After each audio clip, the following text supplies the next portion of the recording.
I hate soccer. active. Okay. But like it's kind of unfortunate because I would follow that league more because you had a tie to it, R&Y. Like because we had the team. But now, like I'll admit, like I don't follow MLSNext Pro as much. No. I mean, I know the players that are in it because I see. It's kind of guys you played against. Guys I play against. So I life. screenshot it every time.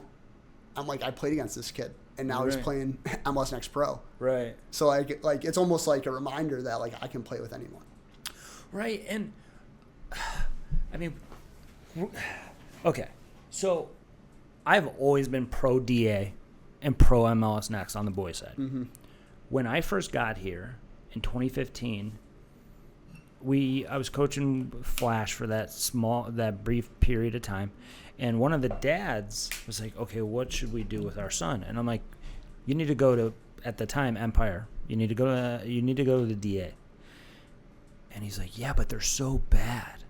And I'm like, "Dude, have you been to a game and watched who they're playing against? You guys, at the time, this is before you went over there, but this is, dude, you guys are playing Toronto. You guys are playing the Revs. You're playing the Red Bulls.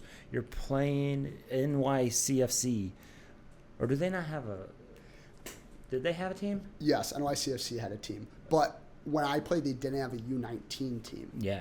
So I played them my U17 year. You're playing against future pros and potentially future national team players, whether they're Canadian or United States.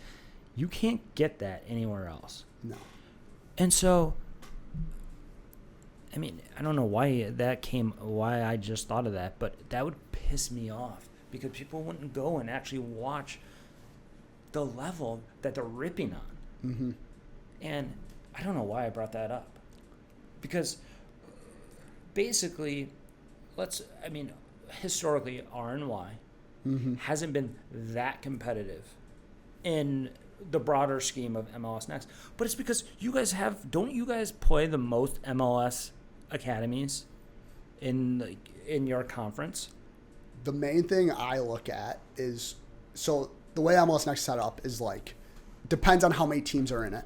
Yep. But for the Northeast Conference, what R&Y Empire is now in. Right. Like, you got Bullets, you got, like you said, Toronto FC, etc. There's like 12 teams maybe. That's a guess around there. Yeah.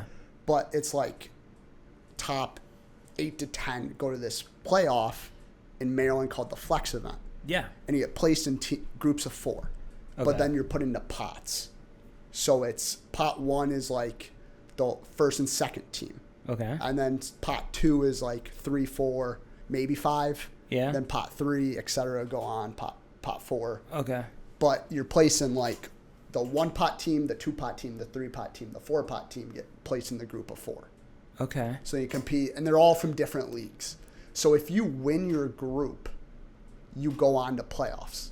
The final 32 in June I think now it's in Nashville, but when I played it was in Texas. Right. Which was crazy because it would be 102. 102. Yeah. But to be honest, I Nashville's loved it. going to be super hot too. Nashville was still hot too.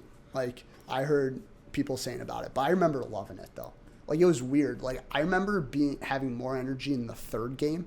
Like I'm like you do go for 4 days, you get 1 break. Right. But usually the setup's like you play a game, off day, then you play back to back. Back to back days. Or it's game, off day. Yep. But I remember that 4th day on the third game having more energy than the first day. I think just because of the travel. Oh yeah, you get your legs back. I got my legs back. Yeah. Like first game was always sometimes the hardest, right. which you don't think. But anyways, going back to it, the Northeast Conference in my U19 year, a majority of the teams won their group. Right. Like if you look at the round of 32 from, I mean, you probably can't look it up now, but majority of the group winners were from the Northeast Conference. I just had this conversation regarding the Western New York Flash girls and their conference, where they had, in all 5 age groups, I think they had 1 or 3 teams that actually made it to the next, like, the round of 16.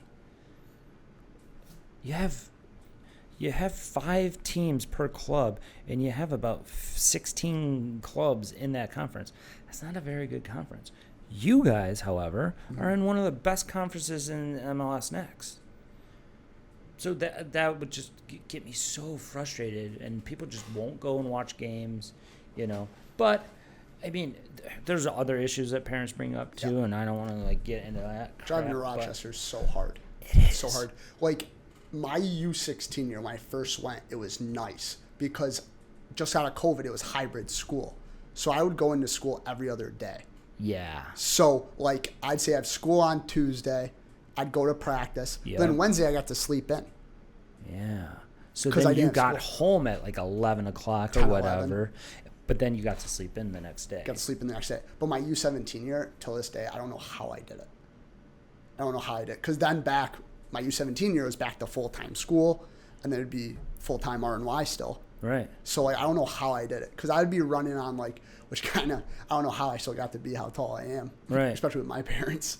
They're going to hate me for saying that. But I would be running on 6-7 hours of sleep. Right. And then you go on the weekend, you travel on a Friday to New York City, and you'd play Meadowville on Saturday, and then you'd play Gotchi on Sunday. Mm-hmm. So I'd be playing 180 minutes in a weekend, come home, and then it's back to it. You just said it. Okay. So you have all of your MLS Next teams, or the MLS academies, but then you're also playing two other teams from New York mm-hmm. City, yep. a metropolis. You're also playing Boston teams, right? Mm-hmm. Another hotbed. And you're trying to compete against it. Well, R&Y, or at the time Empire, they're just not good. I'm like, dude, you don't understand who they're playing against. And I hate soccer.